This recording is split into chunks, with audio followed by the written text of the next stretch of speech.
पूरा आम रखीचु 18 lakh metric ton धान को आम संग्रह कर गत थर था खरीफ 74 लाख मेट्रिक टन तेणु आम टार्गेट पूरा नौ आमर उद्देश्य हूँ कहार भी टोकन लाप्स न हो कौन सी चाषी जमी हईराण न टार्गेट जिते मागुंट जिलापाल मैंने तुरंत कौन डेरी कर असुविधा हो प्रोक्योरमेंट यहाँ हम आटा प्रकृतिर नियम आम मानवा वर्षा हेल्ले कौन करवा मझे बरगढ़ में आसला अभियोग वर्षा हो प्रोक्योरमेंट हो पाने तो आम कौन करवा वर्षा बेले तो स्वाभाविक भाव प्रोक्योरमेंट हो पार नहीं कारण तीति जीव धान गुड़ाक थे धान तीति गले गजा हो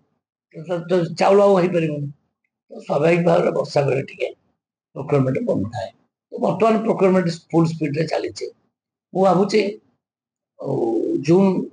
30 सुधा प्रोक्योरमेंट सर रथयात्रा उपलक्षे बयनिका 10+20% विशेष सरकारी रिहाती 27 जून पर्यंत आज ही आसंतु बयनिका आउटलेट व ऑनलाइन शॉप करंतु बयनिका.com रे।